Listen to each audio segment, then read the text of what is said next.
You're single with no kids, Alyssa. You owe us everything. Supporting this family is your responsibility. My mother said it calmly, almost sweetly, as if she were reminding me to pass the mashed potatoes instead of rewriting the terms of my existence. The Christmas lights glowed softly around the dining room in Naperville, reflecting off the crystal glasses I had bought her 3 years ago. The table was full. My sister Evan sat to my left, her husband Lucas across from her. My father stared at his plate. No one laughed, no one objected. That morning, I had closed a $4.8 million urban redevelopment contract for my firm in Chicago. I had been awake since 5 a.m, negotiating revisions and approvals while the rest of the city was shopping for gifts. By the time I drove out to Briar Glen Court, my body felt hollow. All I asked for was 15 minutes. 15 minutes to sit down before helping in the kitchen. Evan nodded as if Mom had just said something reasonable. "It's not like you have anyone else to take care of," she added. Lucas murmured, "We all do our part." I set my fork down carefully. I didn't argue. I didn't raise my voice. I simply excused myself, walked out the front door into the freezing air and pulled my phone from my coat pocket. When Jonathan Price answered, I didn't waste time. "Can we put the house up for sale tomorrow?" Inside, they were still eating dessert. They had no idea whose name was on the deed. The cold air in the driveway felt cleaner than the air inside that house. Snow crunched beneath my boots as I leaned against my car, staring at the warm yellow glow through the windows. I had paid for those windows. The roof, the property taxes, the insurance. 7 years of checks written quietly, automatically, without ceremony. The house had nearly been lost once before. 7 years ago, my mother invested in a luxury resort condo development in Florida that collapsed before completion. She had mortgaged Briar Glen Court to cover the down payment. When the project folded, foreclosure notices followed. She cried at my kitchen table in Chicago. Evan cried too. I drained $185,000 from my savings and refinanced the mortgage in my own name because the bank wouldn't restructure it otherwise. Full deed transfer, full liability. "It's just paperwork," Mom had said at the time. "It's still our home." Paperwork, apparently, is only important when it benefits you. Inside the house, through the window, I could see Evan laughing now, leaning close to Lucas. They were talking about expanding Morgan Realty Group next year. Expanding. With what capital, I wasn't sure. I had funded that company with $45,000 to help her get started. I had guaranteed Lucas's SUV loan for $28,000 because he needed reliable transportation for his music gigs. I paid $14,000 a year toward private school tuition for their children, property tax, insurance, maintenance, and tonight I was being told I owed more. I walked back inside long enough to grab my coat from the hallway hook. Patricia followed me toward the foyer. "Don't be dramatic," she hissed under her breath. "We're just talking about family responsibility." "Family responsibility," I repeated quietly. Evan appeared behind her. Mom didn't mean it harshly, you know how she is. I looked at both of them and felt something unfamiliar settle into place. Not anger, not even hurt, clarity. For years I had assumed I was helping, supporting, protecting. Tonight I understood I had been repurposed. I wasn't a daughter or a sister in that house. I was infrastructure. Patricia's final words followed me to the door. "If you're not raising children, the least you can do is help the rest of us." The scrape of my chair earlier had been louder than her accusation. Now the click of the front door shutting felt louder than anything else in the room. In my car, engine still off, I scrolled through property records on the county website just to see it in writing again. Owner, Alyssa Morgan. I didn't cry. I didn't text back when my phone began lighting up. I didn't defend myself. I called Jonathan a second time and told him to pull every document tied to Briar Glen Court and Morgan Realty Group first thing in the morning. Inside that house, they believed Christmas had been interrupted. They didn't understand it had ended. For the first time in 7 years, I wasn't asking what they needed. I was asking what I was exposed to, and that question was going to change everything. I did not call Patricia back the morning after Christmas. My phone lay face down on the kitchen counter of my River North condo, buzzing every few minutes like an insect that refused to die. I let it vibrate itself into exhaustion while I stood at the window watching the gray Chicago skyline slowly come to life. Snow from the night before clung to rooftops and fire escapes, clean and untouched. It felt like a different city than the one I had driven home from 12 hours earlier. I poured coffee and opened my laptop instead of my messages. Last night had been emotional. This morning needed to be structural. There were 17 missed calls, 4 from Patricia, 6 from Evan, the rest from Lucas. No apology in any of the preview texts, only variations of, "What are you doing?" and "You need to fix this." Fix what? I logged into my banking dashboard and stared at the line of recurring transfers I had set up years ago. Tuition payments, property tax disbursements, insurance premiums, a monthly capital contribution to Morgan Realty Group.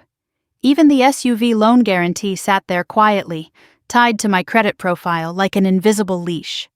For 7 years, the first of every month had belonged to them. I closed the browser without touching anything and grabbed my coat. Jonathan Price's office was only a 15-minute walk from my building, and I needed to hear someone else say what I already knew. His assistant ushered me in without small talk. Jonathan had already pulled up the deed for 2147 Briar Glen Court. "It's clean," he said, turning the monitor slightly toward me. "Sole title in your name, no survivorship clause, no tenancy structure." "I remember the refinance," I said, "but I never thought I'd need to look at it this way." He nodded. "You refinanced 7 years ago after your mother's failed condo investment."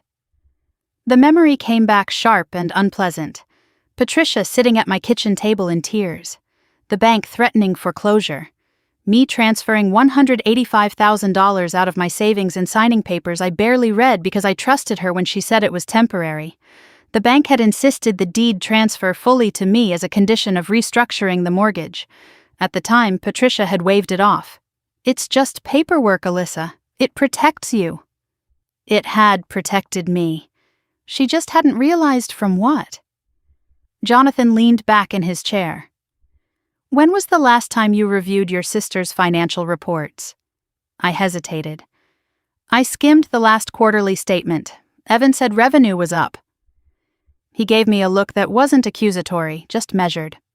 "You hold 60% of the voting shares in Morgan Realty Group, majority control. You're entitled to full disclosure." I had forgotten that number. 60%. I had put in $45,000 to launch that company.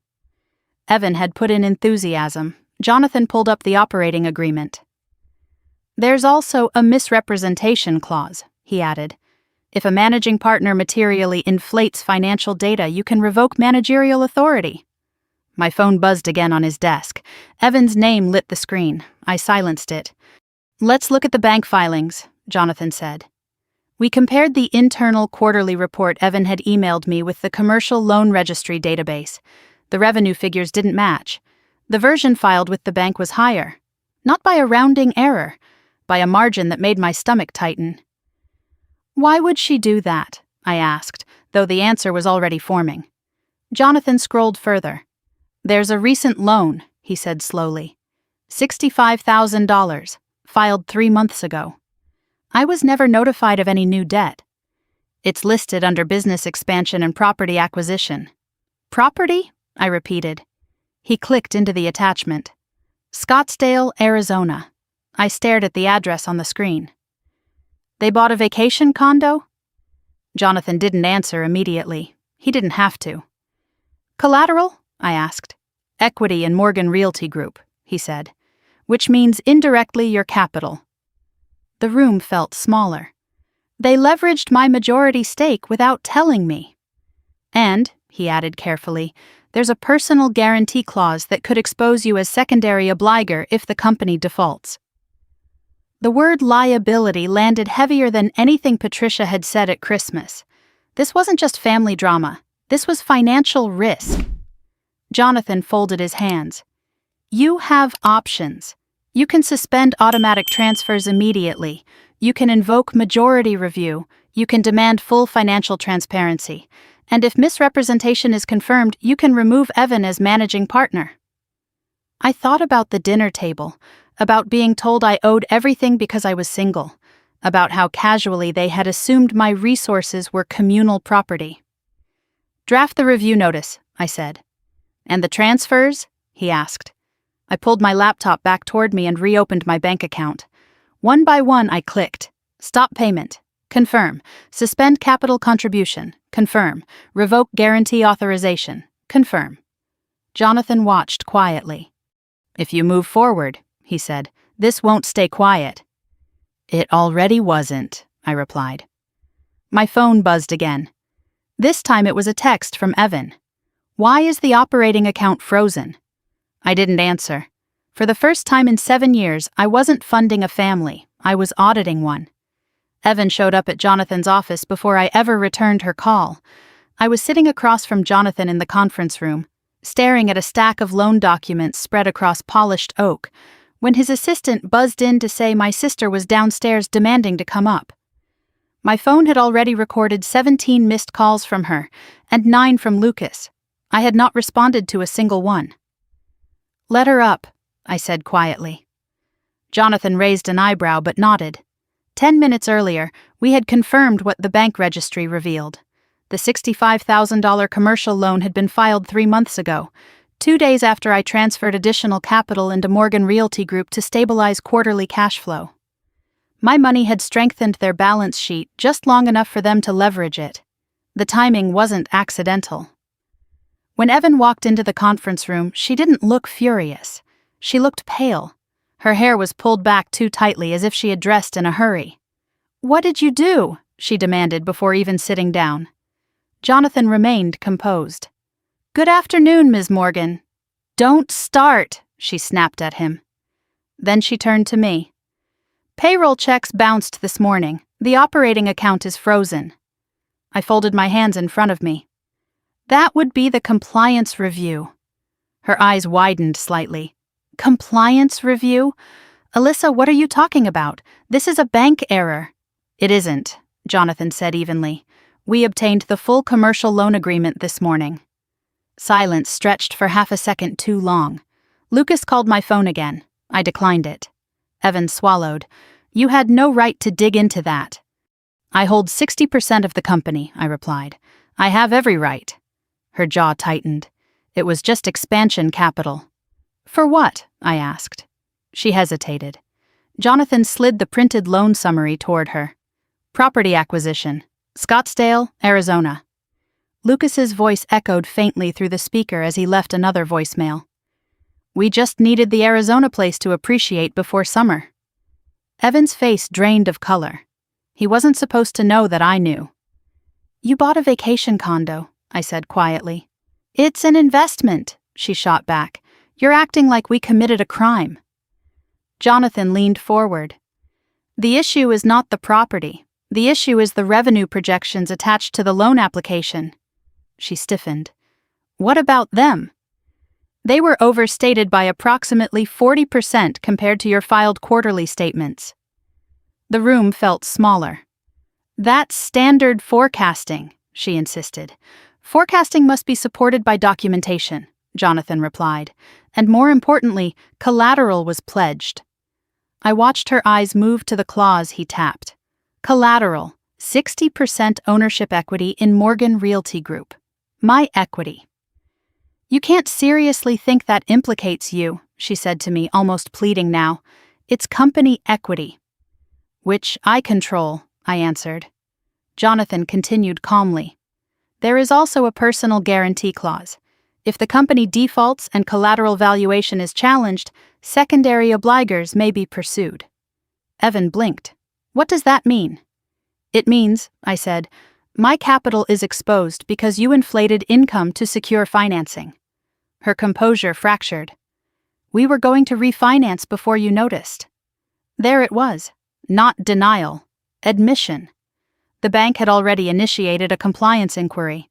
If they determined material misrepresentation, they could call the loan due immediately, $65,000 plus penalties, the Arizona condo, the company's remaining liquidity.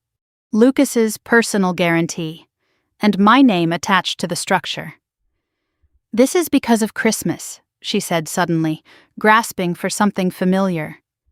"You're blowing up our business over one argument." "This isn't about Christmas," I replied. "It's about risk." She looked between Jonathan and me, searching for softness. "You always said family comes first." "Family doesn't secretly leverage each other's assets," I said.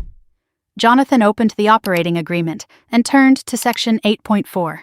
Material misrepresentation by a managing partner results in immediate forfeiture of managerial authority. Evan's breathing quickened. "You wouldn't." "I already have," I said. Her phone buzzed in her hand. She glanced down and went pale again. "The bank just requested updated revenue documentation." Jonathan nodded once. "The review has formally begun." She stared at me as if seeing me for the first time. "We just needed time," she whispered. "You used mine," I answered. When she left the room, the door closed more quietly than I expected. Jonathan looked at me. "If the bank accelerates the loan, it will detonate everything." "It detonated on Christmas Eve," I said. I watched through the glass wall as Evan stepped into the hallway, dialing Lucas with shaking hands. The vacation condo wasn't an investment. It was leverage built on my silence. And that silence was officially over. The certified envelope looked smaller than I expected. Jonathan slid it across the kitchen island in my condo, his expression calm, almost clinical. Outside my windows, Chicago traffic moved in slow, gray lines beneath a winter sky that hadn't decided whether to snow again. Inside, everything felt unnaturally still. "This is the formal 30-day notice to vacate," he said. "It's straightforward. You are revoking permissive occupancy of a property solely titled in your name." Permissive occupancy. Such polite language for something that was about to detonate my family. I read the address slowly. 2147 Briar Glen Court, Naperville, Illinois. My property. "Once it's served," Jonathan continued, "the clock starts immediately. Illinois law doesn't require you to justify removal if there's no lease. They are occupants at will.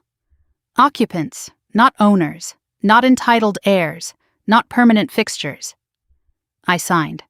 The process server delivered the notice the next afternoon. Patricia signed for it herself. I know because the scanned confirmation landed in my inbox 20 minutes later. My phone exploded. First Patricia, then Evan, then Lucas. "This is absurd," Patricia shouted in her voicemail. "You are humiliating your own mother." Evan texted, "You're not actually serious." Lucas left a shorter message. "What about the kids?" Still no apology. Not one word acknowledging what they had said to me at Christmas. Not one mention of the Arizona condo, not one admission of inflated revenue. Instead, I was dramatic. I was cruel. I was unstable. Jonathan called me later that evening. "We've initiated the majority shareholder review," he said. "Morgan Realty Group's accounts are under temporary restriction pending compliance." "How long?" I asked. "Long enough to make them uncomfortable." Uncomfortable was generous. By the next morning, Evan was calling nonstop. "You froze payroll," she snapped when I finally answered. "2 agents didn't get paid." "You pledged company equity without majority consent," I replied evenly. "You overstated revenue on loan documents." "It was a projection," she insisted. "Everyone does that." "Not without disclosure." Silence. Then, "You're blowing this up over one argument." It wasn't one argument. It was 7 years of quiet extraction. That afternoon, my Aunt Denise messaged me. "Honey, your mother says you're having some kind of breakdown. Is everything okay?" I forwarded her the deed, the refinance paperwork, the majority ownership percentage. She never replied. Patricia escalated differently. She posted a photo on social media from the previous Christmas, the one before everything cracked. All of us smiling in front of the fireplace. Caption, "Family is forever." Comments poured in. Heart emojis, prayers, no context. 2 days later, Evan posted an announcement. "Celebrating Mom and Dad's anniversary at Briar Glen. 40 years of resilience and love." The date caught my attention. It was 2 days after the 30-day notice would expire. They were betting I wouldn't enforce it publicly. Jonathan saw the post too. "They're calling your bluff," he said. "They think shame works on me," I answered. That same week, Lucas called again, this time not angry but strained. "The SUV lender contacted me," he said. "They're saying the guarantee authorization was withdrawn." It was. "You're targeting me." "No," I said. "I'm protecting myself." There was a long pause. Then he lowered his voice. "The bank is asking questions about the Arizona property." "Good." "They're talking about acceleration," meaning if discrepancies weren't corrected, the $65,000 loan could be called due immediately. The pieces were moving now, not because I was pushing wildly, but because I had finally stopped holding them up. Jonathan drafted formal documentation removing Evan as managing partner pending investigation. He filed protective notices to limit my exposure as secondary obligor. He copied the compliance division. "If the bank digs deeper," he warned, "everything surfaces." "Let it," I said. The 30 days ticked by faster than I expected. Patricia never once asked how to fix it. She asked how to stop it. When the final week arrived, I drove past Briar Glen Court just once. Lights on, decorations still up, no sign of packing. They believed I would fold before a sheriff ever got involved. They believed blood outweighed paperwork. On the morning the notice expired, I didn't call, I didn't text. I instructed Jonathan to prepare possession filings as backup. Then I texted Diane Keller, the real estate broker he had recommended. "Are you available Saturday evening?" Her reply came quickly, always. The anniversary party was in 2 days, and this time I wasn't walking away quietly. The invitation arrived 3 days before the deadline expired. 40 years of love and resilience, Patricia wrote in the family group text, followed by 3 red heart emojis. Anniversary dinner at Briar Glen, Saturday at 6. The deadline to vacate the house expired that morning at 9. Resilience. I stared at the word longer than I should have. They were still performing, still pretending the structure beneath them hadn't cracked. Jonathan confirmed what I already knew. "The notice expired this morning. You're within your rights to proceed." "They think I won't," I said.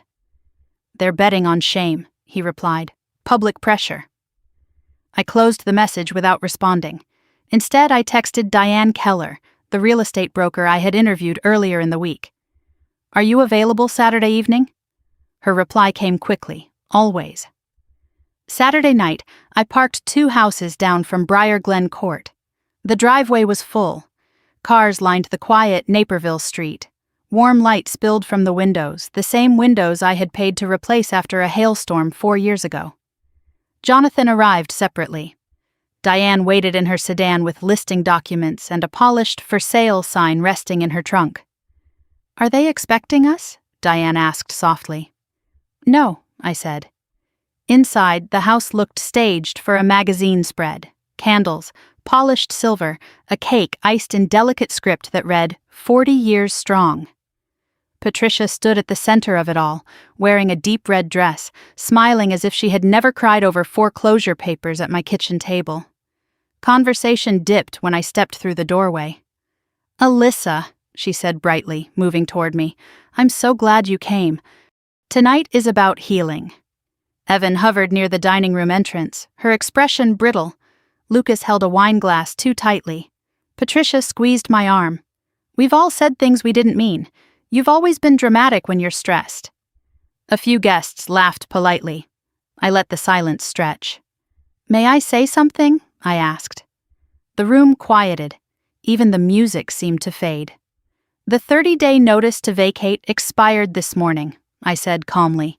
"This property at 2147 Briar Glen Court is legally titled in my name. The mortgage, property taxes, and insurance have been solely paid by me for 7 years." Patricia's smile faltered. "It's just paperwork," she said quickly. "Everyone knows this is our family home." "The paperwork is ownership," I replied. Evan stepped forward. "This is a misunderstanding. We're working things out." The front door opened behind me. Jonathan entered first, coat still on, expression composed. Diane followed, holding a leather folder. "I'm Jonathan Price," he said clearly. "Legal counsel for Alyssa Morgan." The temperature in the room shifted. "We are here to confirm that the occupancy period has ended," he continued. "Additionally, majority shareholder authority has been invoked regarding Morgan Realty Group due to financial discrepancies currently under bank compliance review." A murmur rippled through the guests. Lucas's face flushed. "You didn't have to bring this here." "Actually," Jonathan said evenly, "it was brought into commercial lending filings without proper disclosure." Evan's voice sharpened. "It was an investment. $65,000, Jonathan stated, secured by equity pledged without majority consent." Someone near the fireplace whispered, "Arizona?" Patricia turned toward Evan. "What Arizona?" Evan didn't answer. Jonathan continued, "There is potential civil liability exposure due to overstated revenue projections submitted with the loan application." The room fell into a silence so thick it felt physical. Diane stepped forward gently. "Ms. Morgan has retained me to list the property." She glanced at me for confirmation. I nodded once. Lucas rushed toward the door as Diane stepped outside.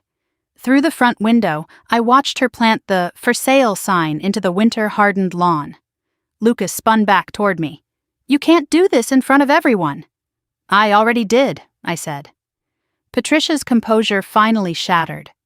"You would make your own mother homeless?" "I'm selling my property," I answered. "You have 72 hours before formal possession action begins." The cake remained untouched on the dining table. Guests quietly gathered their coats. No one met my eyes as they passed. Patricia stood near the staircase, shaking. "How could you humiliate us like this?" I held her gaze. "You said I owed you everything. I just balanced the account." Outside, Diane adjusted the sign until it stood perfectly straight. Behind me, 40 years of marriage dissolved into whispered arguments. I stepped into the cold air and didn't look back. Inside that house, they had tried to stage unity. What they revealed instead was leverage built on my silence, and that silence was finished. The sign went up on a Monday morning. By noon, the online listing for 2147 Briar Glen Court was live. Professional photos captured the wide staircase, the renovated kitchen, the bay windows that overlooked the frozen lawn. The description mentioned updated roofing, custom millwork, and high-efficiency systems. Every improvement had come out of my account. Within 48 hours, there were 3 offers above asking price. Diane called me, her voice brisk with satisfaction. "Naperville inventory is tight. We may close this in under 2 weeks." I thanked her and ended the call. For years, that house had been treated like an emotional inheritance. The market treated it like what it actually was, an asset. Jonathan filed formal possession paperwork anyway, just in case they tried to stall. "It's procedural insurance," he told me. "If they refuse to vacate, the sheriff enforces removal." They didn't refuse. They delayed. Patricia still hadn't packed 3 days after the party. Evan sent me a message that read, "You've made your point. Stop now." Stop what? The bank didn't stop. The compliance division completed its preliminary review that same week. Revenue discrepancies were confirmed. The loan file was flagged. An official notice went out demanding corrective documentation for the $65,000 Arizona property loan. Lucas called me late that night. "They're threatening acceleration," he said, his voice tight. "If we can't reconcile the income numbers, they'll call the full balance." "That's between you and the lender," I replied. "You triggered this." "No," I said. "The filing did." The next morning, Morgan Realty Group's operating account was fully frozen pending investigation. 2 part-time agents resigned within 48 hours. Vendor invoices went unpaid. The office lease landlord requested clarification.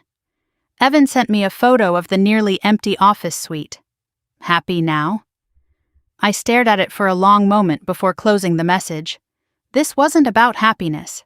It was about containment. 3 days later, the SUV disappeared from Briar Glen's driveway. A tow truck arrived just after dawn. A neighbor stood on her porch, pretending to water winter-dead plants, while watching the vehicle being lifted onto a flatbed. The repossession order had been triggered when the lender confirmed the guarantee authorization was withdrawn and payments were delinquent. Patricia called me in tears that afternoon. "They took Lucas's car," she sobbed. "The neighbors saw." "I'm aware," I said quietly. "You've ruined us." "No," I answered. "I stopped protecting you from consequences." There was a long pause on the line.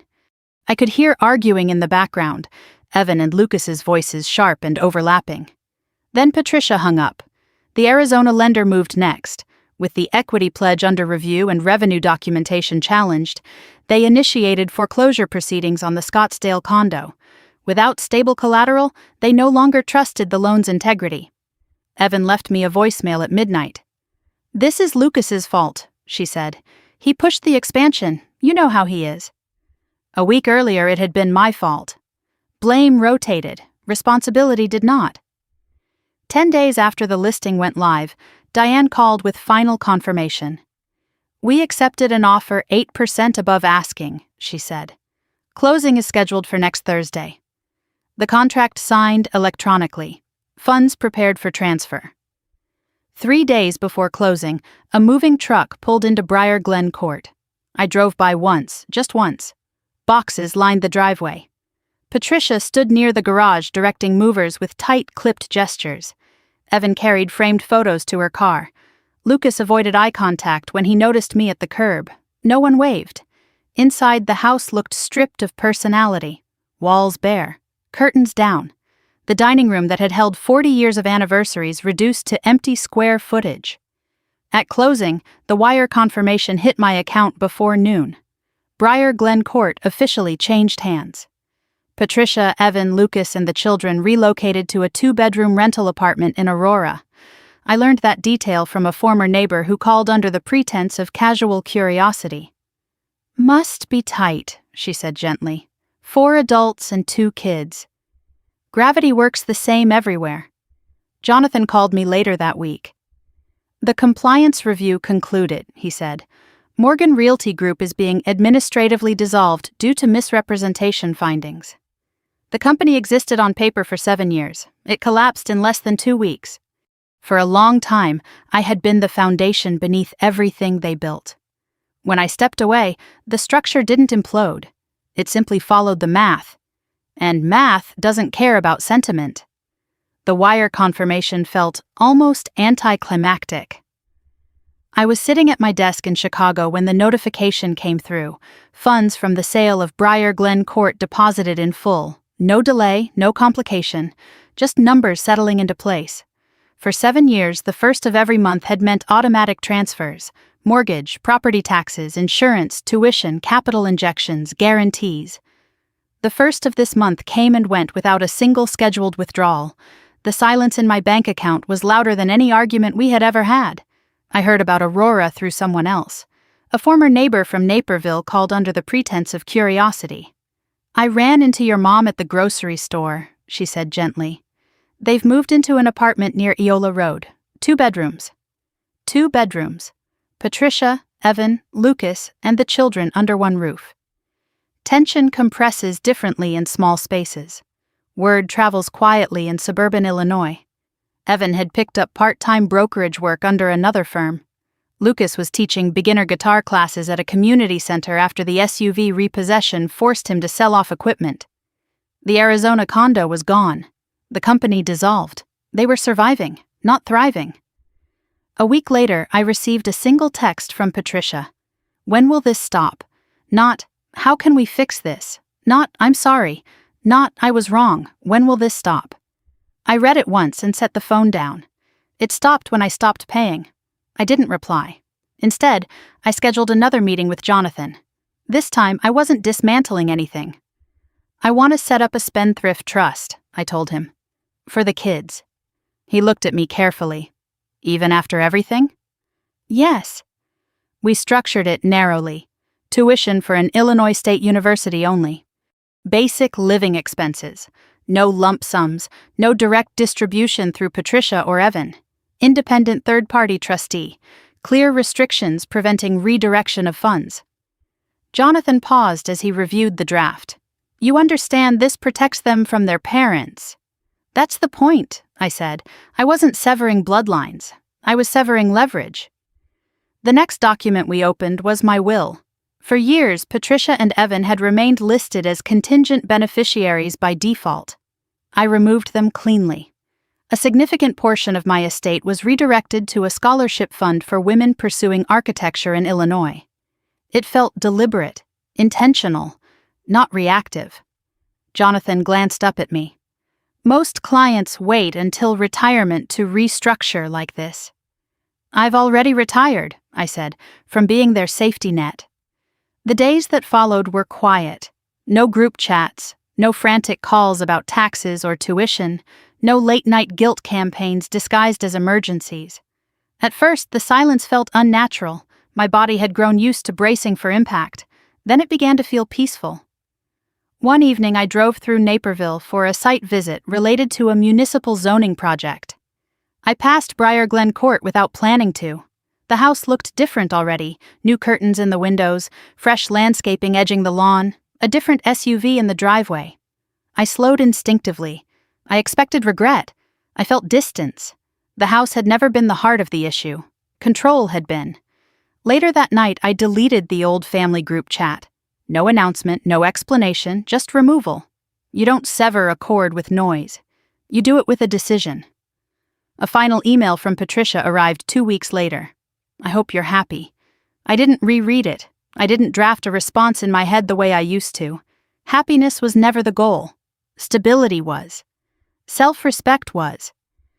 For years, I had mistaken obligation for love and guilt for loyalty. Selling the house wasn't the moment I won anything. Invoking majority control wasn't the victory. The victory had happened earlier. The moment I stopped apologizing for not having children. The moment I stopped believing that being single meant being available. My evenings now were mine. My weekends were mine. My finances were mine.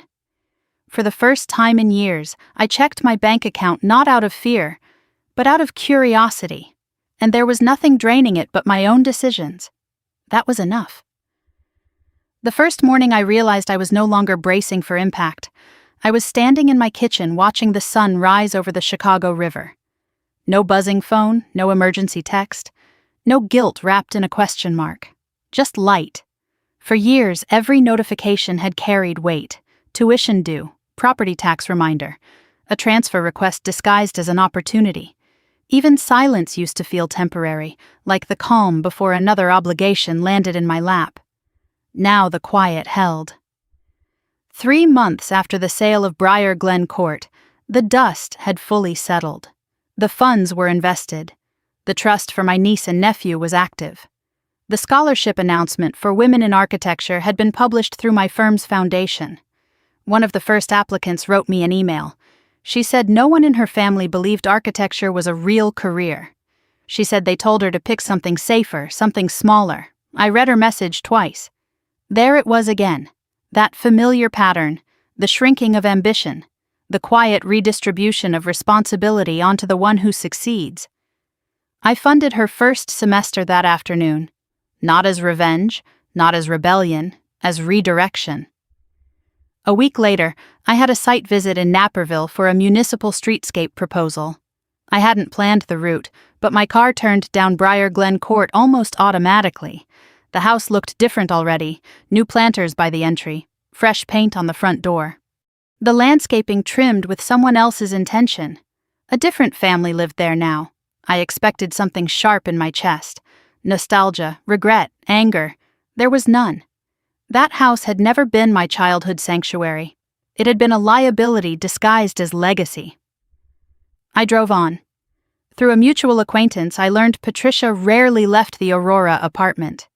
Evan was working under another brokerage, rebuilding slowly. Lucas had steady hours teaching beginner guitar at the community center. No more expansion plans, no more leveraged risks. They were surviving. For the first time in years, so was I. Patricia sent one final email. I hope you're happy. I didn't respond, because happiness wasn't the objective. Peace was. Self-respect was. There's something no one tells women who are single without children. They assume your life is unfinished, that your time is flexible, that your resources are communal by default. If you're not raising a family, they decide you must be available to fund one. But being childless does not make you a public utility. It does not make you responsible for every broken decision in your bloodline. Selling the house wasn't an act of cruelty, it was an act of boundary. Invoking majority control wasn't vindictive, it was protective. The real turning point wasn't when the "for sale" sign went up in the yard. It was the moment I stopped apologizing for not having children. It was the moment I stopped explaining my exhaustion. It was the moment I understood that family love does not require financial submission. Now, when I look at the Chicago skyline from my condo, I see something I didn't before. Space. If you've ever been the one everyone depended on until you stopped, if you've ever been told you owe everything because you chose a different path, if you've ever had to draw a line with the people who raised you, you understand this isn't about money, it's about dignity. If this story resonated with you, I'd love to hear your experience. Have you ever had to set a boundary that changed everything? Share it in the comments. Your story might help someone else feel less alone. And if you want more conversations about family, accountability, and reclaiming your power, stay with me. Subscribe, and let's keep talking about the things no one warned us about. I didn't lose a family. I lost an illusion. And that cost far less than everything I used to give. This narrative is dramatized for storytelling impact.